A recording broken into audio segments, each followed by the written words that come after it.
다니엘서 초반에 등장하는 느부갓네살 왕을 보면은 여러 가지 면에서 주인공 다니엘과 대조를 이루는 인물입니다.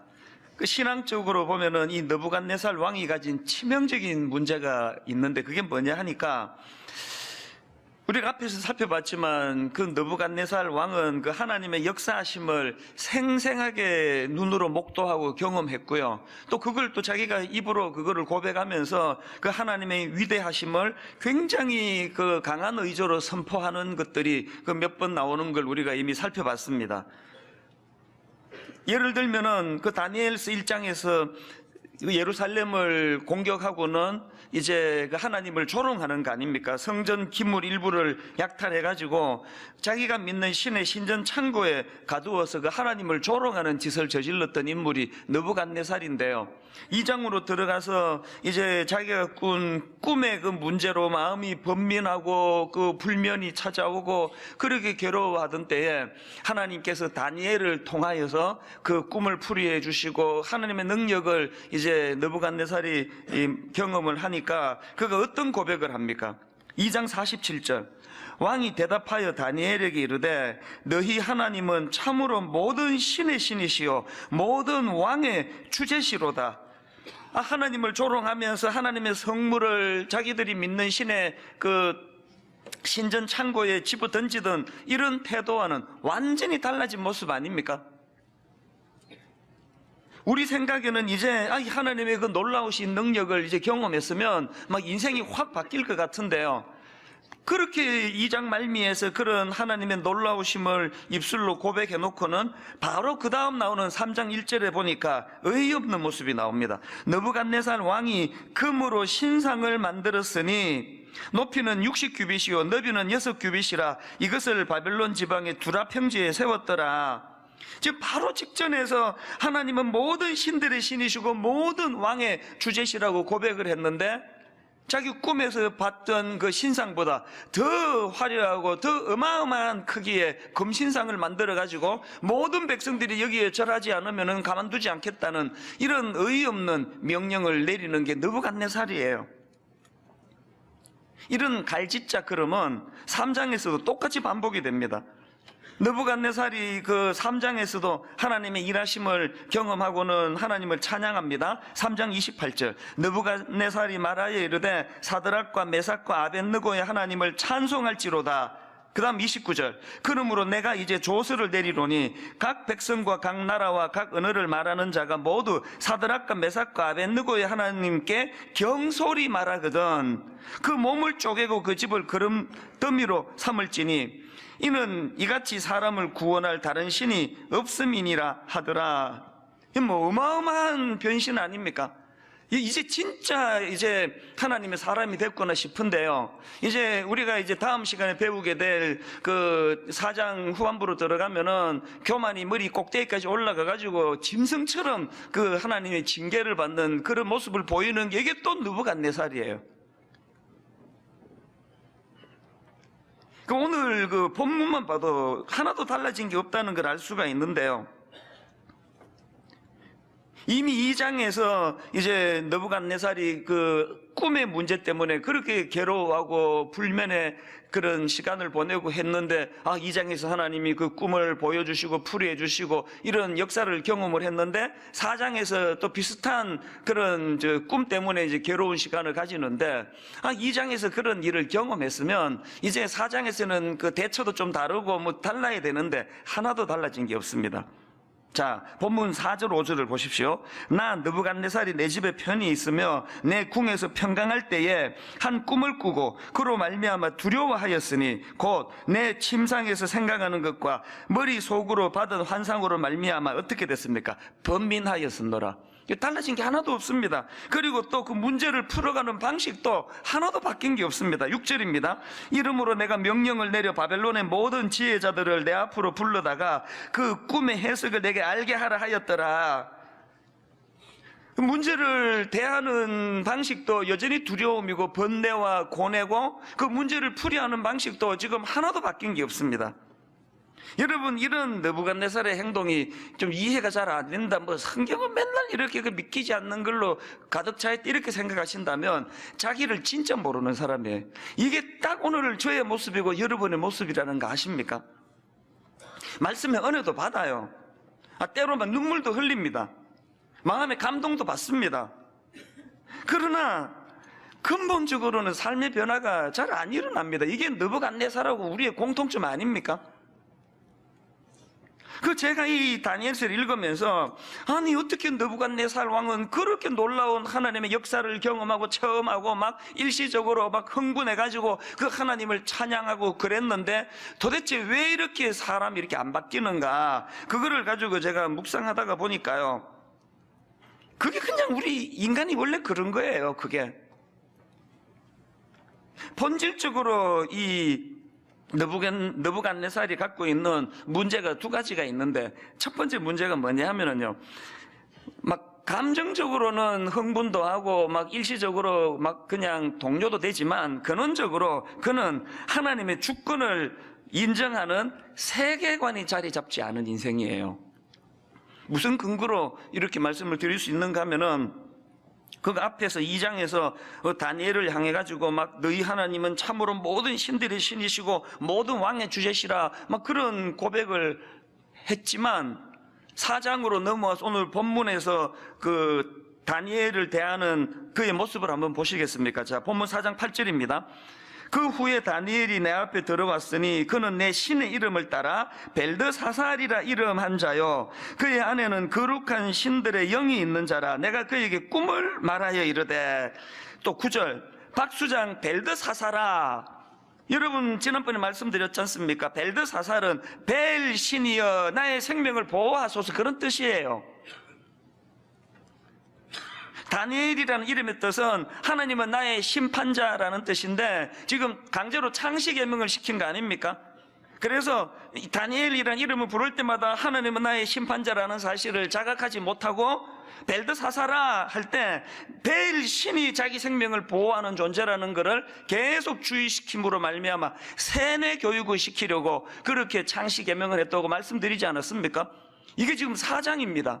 2장에서 네가 믿는 신이 대단하다고, 3장에서 사드락과 메삭과 아벳느고의 신이 놀랍다고 그렇게 선포했는데 4장에서 여전히 벨드사사라, 그리고 또 자기가 설명까지 해요. 내가 믿는 그 신의 이름을 따가지고 만든 거라는 것을 강조하면서 벨드사사라라고 부르는 게 뭘 의미하겠습니까? 일시적으로 그냥 가슴도 뜨겁고 막 감정에 동요되고는 했지만 근원적으로 자기 생각의 중심이 안 바뀌었다는 뜻이에요. 여러분, 우리가요 막 예배 시간에 제가 막 어떻게 해서든 졸리지 않으려고 막 예화도 준비하고 막 일주일 내내 그렇게 설교하는 거는요, 오늘 내가 무슨 공연하자는 게 아니고요, 그런 그 사례들과 감동적인 이야기들을 들려드림으로 반복해서 여러분이 그걸 들으심으로 여러분 내면의 이 가치 체계, 세계관이 바뀌어지기를 원해서 하는 거거든요. 총신대 신국원 교수님이 쓴 그 아티클에 보니까 제목이 개혁주의 기독교 세계관의 역사와 전망 이런데요, 거기 이런 내용이 있습니다. 한번 들어보십시오.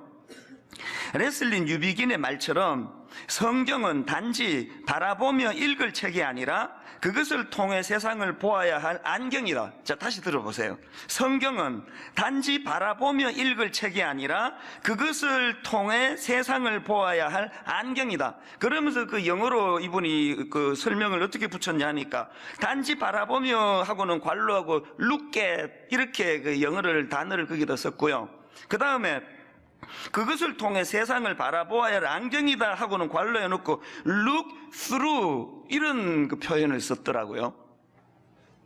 지금 여러분 look at과 look through의 차이가 뭔지 여러분 다 아시는 거 아닙니까? look at은 그냥 바라보는 거예요. 이런 일이 일어났구나. 우리 목사님 지금 뭐 피곤해 보이네. 그 살이 좀 빠졌나? 이게 look at이에요.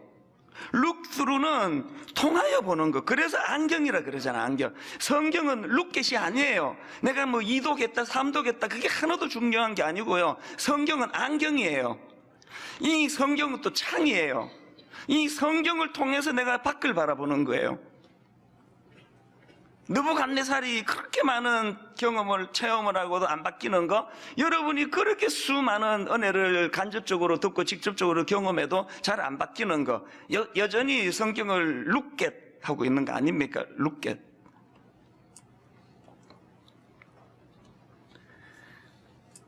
그 신국은 교수님의 아티클 그 다음도 한번 들어보세요. 클리포드 기어처나 제임스 올티우스의 말처럼 세계관은 두 요소를 가진다. 첫째, 세계관은 세상과 삶에 대한 조망이다. 둘째, 세계관은 세상과 삶을 위한 조망이다. 여러분, 세상과 삶에 대한 조망이라는 뜻은 세상과 삶에 대한 이해를 말하는 것이고요. 그런가 하면은 세상과 삶을 위한 조망이라는 건 비전을 말하는 겁니다. 우리가 진짜 제대로 된 야망이 아닌 하나님의 비전으로 이것을 더 치우기 위해서는 뭐부터 바꾸어야 돼요? 안경부터 바꿔야 돼. 안경부터. 그거 안 바꾸고 말씀을 들으면 설교 듣고는 계속 자기 야망이 커지는 거예요. 목회자로서 제일 두려운 게 그거잖아요. 제가 하나님의 거룩한 그 비전을 빌미로 해가지고 내 야망을 키울까봐, 그게 제일 두려운 거 아닙니까? 여러분은 여러분의 자녀들과 더불어서 하나님 중심의 이 세계관, 하나님의 주권을 인정하는 세계관이 형성되어 있습니까? 그게 안경이라니까, 안경. 저는요, 안경을 2개 갖고 다녀요. 지금 이게 다 초점이 망정이지 아니었으면 안경을 3개 갖고 다녀야 될 거예요. 왜? 이게 가까운 거 볼 때하고 멀리 볼 때가 이게 초점이 잘 안 맞고요. 또 책을 읽을 때는 이 안경으로는 너무 힘들어요. 그래서 꼭 제가 그 돋보기 안경을 갖고 다니거든요. 중요한 그 책을 읽어야 될 때는 집에 이거 돋보기 안경 두고 왔네 그러면요, 아무리 귀찮아도 집에 가서 안경 갖고 와야만 글을 읽을 수가 있습니다. 지금 여러분이 보는 이 안경은 여러분도 잘 쳐다보고 또 원고도 잘 보기 위해서 그냥 이렇게 건성건성으로 볼 때 쓰는 거지만요, 집중해서 볼 때는 전체가 다 돋보기로 된 그 안경이 필요해요. 여러분에게 영적인 돋보기 안경이 있으면 그게 하나님 주권을 인정하는 세계관이 형성되었다, 이렇게 말씀드리는 거고요. 돋보기 안경이 영적인 돋보기 안경이 없다는 것은 세계관이 없다는 소리예요.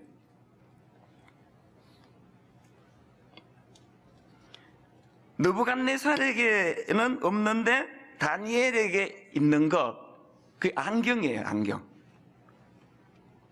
그런가 하면은 두 번째로, 느부갓네살은 어떻게 그렇게 놀라운 하나님의 능력을 여러 번 경험하고도 본질적인 변화가 일어나지 않았나? 그거는요, 첫 번째가 뭐라 그랬죠? 하나님의 주권을 인정하는 세계관이 자리 잡지 못해서 그랬다. 이게 첫 번째 이유라면, 두 번째는 뭐냐? 하나님의 인도하심을 경험하지 못해서 그렇습니다. 지금 느부갓네살이 막 하나님을 찬양하고 막 놀라워하지만, 그러나 여러분, 그가 사용하는 표현을 한번 주의 깊게 한번 보시기 바랍니다. 3장 28절, 느부갓네살이 말하여 이르되 사드락과 메삭과 아벳느고의 하나님을 찬송할지로다. 또 그 다음 29절, 그러므로 내가 이제 조서를 내리노니 각 백성과 각 나라와 각 언어를 말하는 자가 모두 사드락과 메삭과 아벳느고의 하나님께 경솔히 말하거든. 이 보니까 그 굉장히 막 믿음이 출중한 것 같은데, 내막을 들어가서 보니까 자기의 하나님이 아니에요. 이건 2장에서도 마찬가지인데, 2장 47절에서 다니엘에게 하는 말을 들어보세요.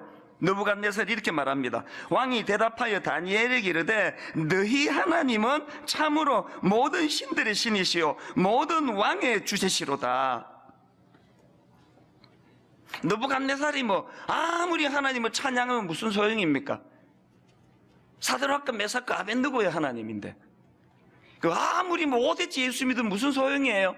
우리 아버지가 목사님, 우리 할아버지도 목사님, 그 다음 할아버지도 목사님, 무슨 소용이에요? 내 하나님이 아닌데. 저는 목사집에서 태어나가지고 그냥 뱃속에서부터 교회를 안 가고 싶은데, 나는 뱃속에서부터 교회를 다녔고요. 그리고 유치원 들어가기 전서부터 그냥 또 잔원에 깨워가지고 예배 드리자 그래가지고 그냥 그렇게 제가 강제로 신앙 교육을 받았고, 하루 5원 용돈을 주면서도 성경 하나 안 해오면 용돈도 안 주는 이런 악랄한 교육을 내가 받은 거 아닙니까? 그런 교육을 제가 세뇌 교육을 받으면서 신앙생활을 했지만요, 결국은 우리 아버지의 하나님, 우리 어머니의 하나님이 내 하나님으로 되는 과정에서 20대 초반에 죽을 것 같은 연단의 과정을 거치면서 내 하나님이 되는 과정. 그래서 어릴 때부터 니는 목사 되라, 니는 목사 되라, 온 가족부터 교회 사람들이 다 말했지만 말도 안 되는 소리라고 그랬던 제가 지금 목사가 되어 있는 거는 내 아버지 하나님, 내 어머니 하나님의 힘으로 이 자리에 선 게 아니고요, 그 하나님이 나의 하나님으로 전환하는 과정이 있었기 때문이거든요. 여기 느부갓네살이 너무 많아요. 뭐 들은 풍물이 있어가지고 막 성경도 꽤 알아요. 막 그리고 이게 이상한 일들이 또 가끔씩 일어나는 거는 사실인 것 같다고 막 다 알아요. 근데 그 다 아는데 사드락과 메삭과 아벤느고의 하나님인데 무슨 소용이 있냐고요, 그게. 이게 오늘 여러분 집에 아들의 제일 큰 문제 아닙니까, 이게? 여러분 딸이 갖고 있는 치명적인 그 결함이 바로 이거 아닙니까? 그래서 이 다니엘과 느부갓네살을 이렇게 그 분석을 해보니까 이게 결정적인 차이라는 거예요. 결정적인 차이. 다니엘은 나의 하나님이에요. 나의 하나님. 그 나의 하나님이니까 거기에 목숨을 걸 수 있고, 사드락과 메삭과 아벤느고 세 친구도 나의 하나님이니까 그 풀무불에서도 능력이 나타날 수 있는 거 아니겠습니까? 이게 느부갓네살과 다니엘의 차이인데요, 또 공통점이 하나 있습니다. 이 두 사람의 공통점이 뭔지 아십니까? 이사야 53장 6절 한번 보세요. 성경이 이해하는 인간을 이렇게 잘 설명한 게 없습니다. 성경이 인간을 어떻게 이해하느냐? 우리는 다 양 같아서 그릇 행하여 각기 제 길로 갔거늘. 여기서 중요한 게 다예요. 다. 우리는 다 양 같아서. 그러면서 여기서 묘사하는 양의 특징은 각기 제 길로 가는 존재예요. 이걸 그 세 번역에 보니까 우리는 모두 양처럼 길을 잃고 각기 제 길로 흩어졌으나. 여러분, 죄성을 가진 우리 인간을 규정하는 성경의 규정은 양인데 예외 없다는 거예요. 이 찬수 목사는 맨날 저렇게 설교하고 그러니까 이제는 뭐 조금 얘는 양은 아니야 지금. 그렇게 하는 게 아니고 저도 양이에요. 여러분, 무슨 뭐 대형교회 목사가 그렇게 그냥 사고를 쳤다 막 그러면 너무 노여하지 마세요. 그 양은 틈만 나면 제 길로 가는 존재예요. 틈만 나면. 그 모습이 그 사람이 진짜 모습이에요. 그 내가 은퇴하기 전에 내가 무슨 짓을 할지 모르니까 나중에 너무 노여하지 마세요. 내가 미리 약을 좀 쳐놔야지. 이게 뭐 지금까지 제가 그냥 뭐 여기 있는 거는요, 온순하게 제자리 있는 게 아니고 막 수없이 지금 뭐 제갈길로 가려고 하다가 뭐 그러면서 온 거거든요.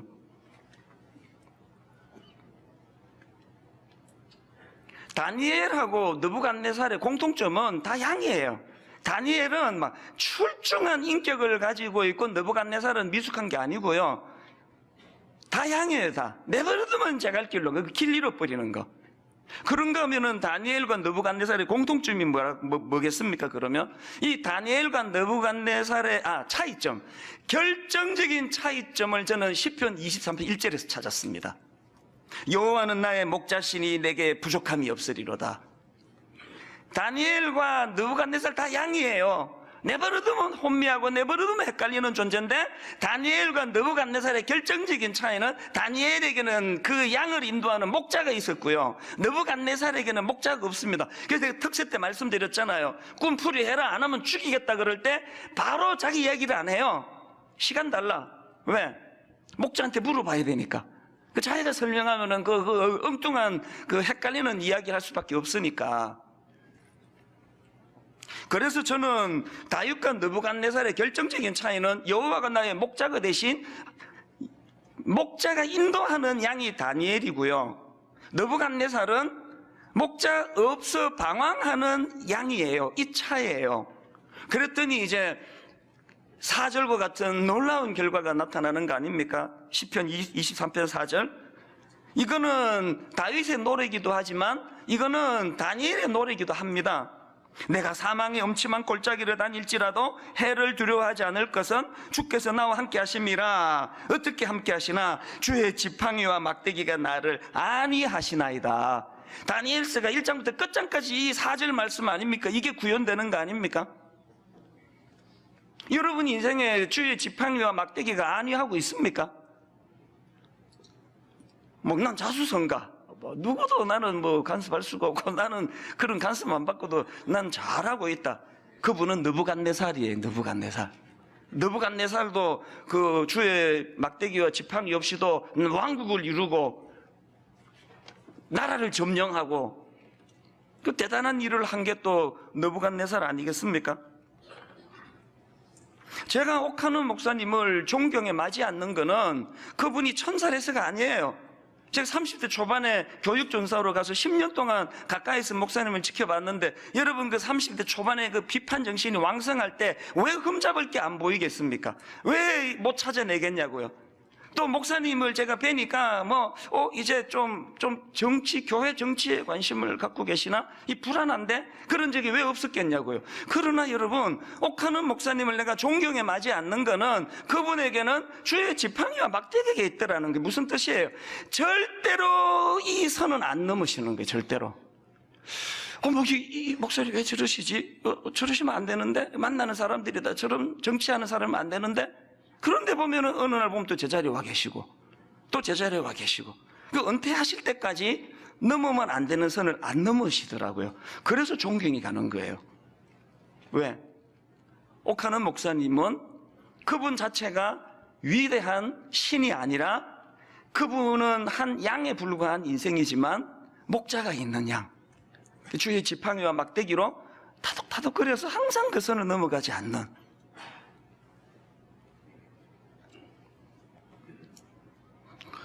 이 각도로 여러분 자기를 한번 조명해 보세요. 여러분은 지금 다니엘과입니까? 느부갓네살과입니까? 교회는 뭐 문의만 등록만 해놓고 완전히 느부갓네살처럼 꿈 풀이해라 그러면 바로 그 자리에서 물어보지도 않고 자기 멋대로 이야기하고 그리고 또 느부갓네살 보세요. 막 이루는 것도 많아요.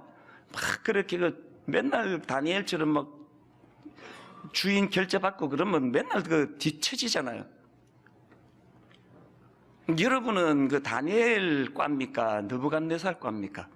참 무서운 거는요, 상당히 많은 크리스찬들이 다니엘로 시작해서 느부갓네살로 전락한다는 거예요. 지난주 금요일인데요, 그날 새벽에도 이제 오늘 설교를 다듬기 위해서 느부갓네살을 묵상하고 다니엘을 묵상하고 두 사람을 비교하고 분석하고 자료를 보고 그러다가 불쑥 세상에 없는 것이라고 하는 제가 이 책은요 15년 전에 쓴 책이에요. 그리고 또 저는 제가 쓴 책을 안 읽거든요. 남이 쓴 책도 지금 다 못 읽는데 내가 쓴 걸 뭐하러 읽겠습니까? 그러니까 15년 전에 쓴 책이니까요. 그게 잊혀진 책이에요. 뜬금없이 금요일날 그 책이 불쑥 떠오른 거예요. 너무 읽고 싶어져가지고 찾았더니 또 없어요, 집에. 항상 또 이게 드라마처럼 일은 또 그렇더라고. 읽고 싶은데 또 없으니까 또 그게 또 얼마나 여러분 그 마음 아시잖아요. 그래서 내가 새벽같이 교회를 가가지고 교회에 그 책이 있어가지고요. 그 책을 막 찾아가지고 먼지 털고 그렇게 하고 그 책을 딱 폈는데요, 맨 앞에 서문에 오래 잊고 있던 그 기억 하나가 그 책을 통해 떠올려져.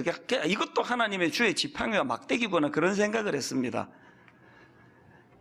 지금부터 15년 전 교회를 개척하고 1년 있다가 2003년 여름인데요, 그 책에서 제가 기억을 떠올린 거예요. 여름에 목사님들이 모이는 세미나인데요, 천안에서 있었던 것 같이 기억이 나요. 거기에 저를 강사로 불렀습니다. 그때 수련의 주제가 40대 뉴 리더들에게 듣는다, 이런 주제였어요. 그래서 교회를 개척한 과정을 강의를 좀 해달라. 그래서 그 40대 초반에 새파란 목사가 얼마나 영광이에요. 그래서 주저하지 않고 가겠다 그랬죠. 그리고는 또 차가 막히니까 경부고속도로는 언제 막힐지 모르잖아요. 그래서 조금 일찍 가서 대기실에 가니까 그런 세미나 하면은 책자를 주잖아요. 그걸 주더라고요. 그래서 기다리느라고 이렇게 저렇게 뒤지다 보니까 그 책자의 강의 안에 부제가 이렇게 돼 있더라고요. 개척하여 작년 출석 1000명을 이룬 40대의 젊은 목사님들을 강사로 초청하여 그들의 비하인드 스토리와 부흥 사례를 가감없이 전하는 귀한 수련회입니다. 그래서 뭐 그런가 보다. 그러고는 이제 그 강의실로 들어갔습니다. 그 장소가 선명히 이제 복구가 돼서 기억이. 맨 뒤에 앉으니까 이제 그 40대 내 앞에 강의 맡았던 꽤 알려진 그 목사가 이제 막 열강을 막 웃기고 막 그러면서 열강을 하더라고요. 그래서 이제 제가 그 시간에 이제 책자를 이렇게 저렇게 뒤지고 뭐 그렇게 하고 있는데 갑자기 제 머리에 성령님께서 확 스치면서 두 가지 질문을 주셨어요. 첫 번째 질문이 뭐냐? 네가 40대 뉴 리더냐? 이 딱 스쳐가는 그 질문이었어요. 네가 40대 뉴 리더냐? 그리고 이 질문과 함께 바로 두 번째 질문이 이어졌는데 머리에 확 스쳐가는 질문이 뭐냐? 개척 1년 만에 작년 1000명 이상 모이면 그게 부흥이냐? 두 가지 질문이 확 스쳐 지나가는 거예요. 왜 이런 그 질문이 떠올랐을까 생각해 보니까요. 그날 제가 하게 될 강의 제목이 오직 은혜로만 가능하게 된 교회 부흥 이거거든요. 1년 만에 1000명이 넘어섰다는 것을 이제 이렇게 그 교회 부흥이라는 표현을 썼기 때문에 확 그런 생각이 스쳐 지나가는 거예요. 그 다음에 그 책에 있는 내용을 한번 들어보십시오. 강사로 초대되어 그 자리에 올 때까지 단 한 번도 가지지 못했던 의혹에 가까운 두 가지 질문이 30여 분 동안 제 머리를 떠나지 않았습니다. 강의하는 동안 열악한 환경 속에서 고생스럽게 개척교회와 미자립교회를 이끄시는 많은 목사님들과 사모님들이 우시는 것을 보았습니다. 강의를 마치고 돌아오는 차 안에서 눈물을 멈추지 못하시는 그분들의 모습을 떠올리며 많은 생각을 했습니다. 이름 없이 주님의 교회를 위해 눈물을 뿌리시는 그분들이야말로 한국교회 40대 뉴 리더들이 아닐까. 눈물을 흘리며 씨를 뿌리듯 척박한 밭을 가꾸듯 목회하시는 그분들의 작은 교회야말로 하나님께서 기뻐하시는 교회라는 생각이 들었습니다. 금요일 날 뜬금없이 15년 전에 쓴 그 책이 또 올려졌고요. 집에서 읽으려고 찾으니까 없으니까 읽고 싶은 욕망이 막 저를 충동질해가지고 교회로 달려가가지고 그 책을 찾아가지고 읽어서 딱 펴니까 이 대목이 나와서 이 기억력을 복구시켜 주셨는데 이게 저에게 왜 의미인지 아십니까?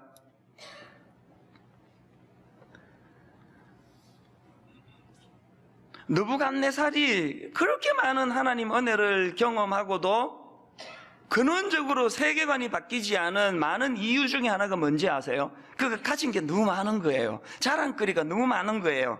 여러분 다니엘 4장 29절 30절에 느부갓네살의 그 교만을 한번 보시기 바랍니다. 12달이 지난 후에 내가 바벨론 왕궁 지붕에서 거닐새 나 왕이 말하여 이르되 이 큰 바벨론은 누가 했습니까? 내가 능력과 권세로 건설하여 나의 도성으로 삼고 이것으로 내 위엄의 영광을 나타낸 것이 아니냐 하였더니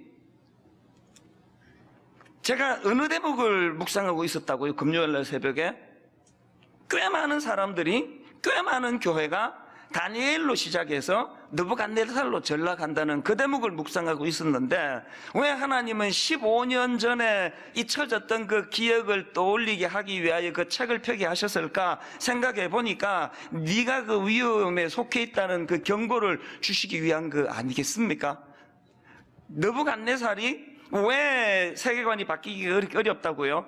이룬 게 너무 많거든요.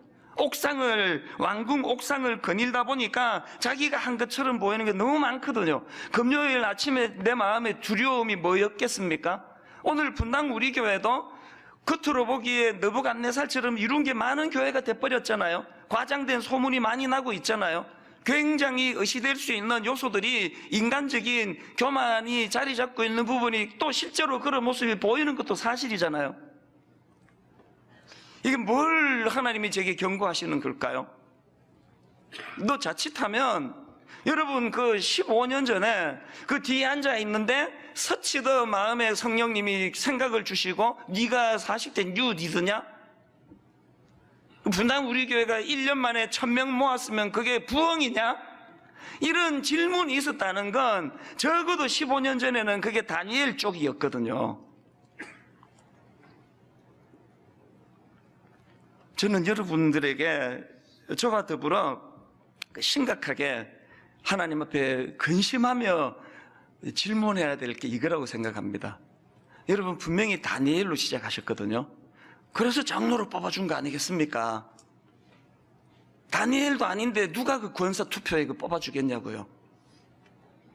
분명히 다니엘로 시작했는데 교회에서 막 너무 유명해지고 중요한 일을 하고 알려지고 가진 게 너무 많아지고 자랑거리가 많아지고 막 슬슬슬슬 막 입 열면 막 한 5분 이상은 그 자기의 그 치적을 자랑할 거리가 느부갓네살처럼 많아지는 이 시점이 지금 우리가 다니엘에서 느부갓네살로 변질되고 있다는 뜻이에요. 이걸 점검을 하자는 거거든요. 여러분, 제가 세상에 없는 것, 이제 제목이 너무 길면 그 사람들이 안 사기 때문에 짧게 세상에 없는 것 이렇게 썼지만요. 원래 그 제목은 이렇습니다. 세상에 없는 것 되기 위해 달려가는 교회. 세상에 없는 것 되기 위해 달려가는 교회. 또 세상에 없는 것 주기 위해 달려가는 교회. 그래서 저는 오늘 여러분 분당 우리 교회 여러분과 제가 다니엘에서 느부갓네살로 변질되는 어떤 대형 교회로서의 껍데기를 자랑하는 이 함정에 빠지지 않기 위해서 끊임없이 이 두 가지요. 세상에 없는 것 되기 위해 달려가는 교회, 세상에 없는 것 주기 위해 달려가는 교회. 이 두 개를 보니까 이렇게 정리가 되더라고요. 여러분, 우리가 세상에 없는 것이 있는 교회가 되기 위해서는 첫째로요, 세상과는 다른 차원의 삶을 사셔야 됩니다. 둘째로는 세상과는 다른 차원의 능력을 보여주셔야 됩니다. 다시요. 세상과 다른 차원의 삶, 세상과 다른 차원의 능력. 자, 여러분 여기서 한번 보세요. 지금 느부갓네살과 다니엘의 그 위상을 보면은요, 겉으로 보기에 다니엘은 포로예요, 포로. 그리고 느부갓네살은 왕이에요. 보셨지만 너 이름 바꿔. 그 바꿔야 되는 게 그게 느부갓네살의 권력이에요. 그 앞에서 다니엘은요, 말합니다. 잘못해서 이 자식 죽여. 그러면 죽을 수밖에 없는 게 다니엘이에요. 그런데 다니엘을 보면서 신기하게 생각하는 게, 분명히 보여지는 위상은 지금 느부갓네살이 칼자루를 쥐고 주도권을 쥐고 다니엘을 하나의 그 비참한 좋은 포로 중에 하나로 되어 있지만, 실제적으로 역사를 이끄는 거는, 실제적으로 느부갓네살을 이끄는 거는 다니엘이에요. 그렇지 않습니까? 다니엘이 지금 느부갓네살을 끌고 가고 있지 느부갓네살이 다니엘을 끌고 가고 있는 거 아니에요. 이게 세상과는 다른 차원의 삶의 모습이고 세상에서는 볼 수 없는 차원의 능력이에요. 이게 변질이 어디서 오느냐? 우리 뭐 거두절미하고 나 그냥 느부갓네살 할래. 난 느부갓네살 할래. 그게 좋아. 왕궁도 거닐고 미위하를 막론하고 뭐 대형교회가 좋은 거지. 난 느부갓네살 할래. 세상과는 다른 삶의 방식, 또 세상과는 다른 삶의 그 능력이, 유라굴라 그 광풍 속에서 겉으로는 바울이 죄수고 선장도 있고 선주도 있고 경험 많은 사람이 있는데, 풍랑을 만났을 때 실질적으로 진두지휘하며 영향력을 행사하는 사람은 죄수 바울이었다는 거. 이게 세상과 다른 방식의 능력 아니겠습니까? 그래서 여러분, 우리의 정체성은요, 고린도후서 6장 10절이에요. 근심하는 자 같으나 항상 기뻐하고, 가난한 자 같으나 많은 사람을 부유하게 하고, 아무것도 없는 자 같으나 모든 것을 가진 자로다. 이 우리의 정체성인데, 우리는요, 근심하는 거 빼달라는 거예요. 그냥 기쁨만 하게 해주세요. 뭐 가난한 자 같으나 뭐하러 여기 넣습니까? 주님은 그냥 부유하게 해주시면 되는데, 아무것도 없는 자 같으나 그건 좀 빼주시고 그냥 모든 것을 가진 자라고 해달라는 거 아닙니까? 그냥 느부갓네살을 시켜주시면 되는데 왜 복잡하게 그러시냐고. 그거 아닙니까? 여러분, 어제도 하셨던 기도가 그거 아닙니까? 근데 하나님은 네가 다니엘이면 좋겠다. 근심하는 자 같으나 항상 기뻐하고, 가난한 자 같으나 많은 사람을 부유하게 하고, 아무것도 없는 자 같으나 모든 것을 가진 자로다. 결론을 이렇게 맺기를 원합니다. 다음 주일 새생명 축제지 않습니까? 바쁜 사람들 막 초청하고 불러 모아가지고 분당 우리 교회가 얼마나 대단하고 얼마나 대형 교회고 막 얼마나 유명한 교회고 얼마나 느부갓네살처럼 막 왕궁을 거니면 이 교회가 가진 게 많은지를 자랑하려고 부르는 게 아니에요. 오해하시면 안 됩니다. 새샘년 축제는요, 우리가 철저하게 다니엘됨을 보여주는 거예요. 내세울 게 하나도 없고 보잘것없는 그냥 성깔은 그대로 다 있고 그냥 주차 질서도 하나 안 지켜가지고 그냥 막 새치기 하고 막 이런 사람들로 가득 차 있는 교회지만, 거기에 주께서 목자가 되어 주시기 때문에 토닥토닥 주의 지팡이와 막대기로 안위하시는 사람들의 모습이 어떠한가를 보여주는 게 새샘년 축제예요. 저는 오늘 서두에서 말씀드렸지만 진짜 은혜 받으시기를 바라요.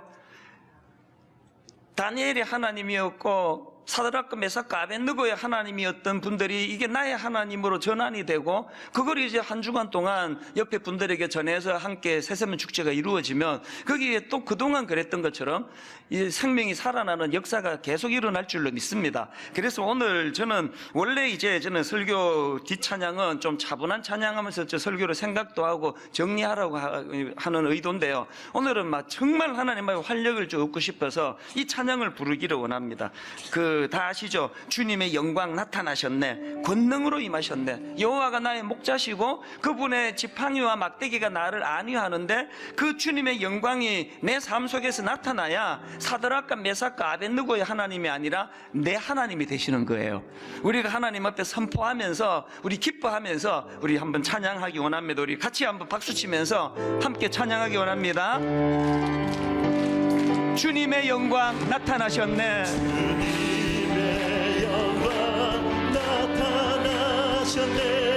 권능으로 임하셨네,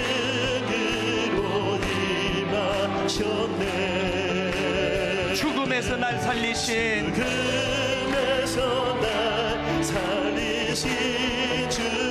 놀라우신 주 하나님,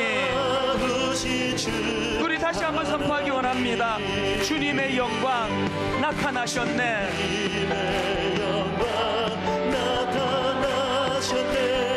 권능으로 임하셨네, 세상에서 볼 수 없는 하나님의 능력, 죽음에서 날 살리신 놀라우신 주 하나님,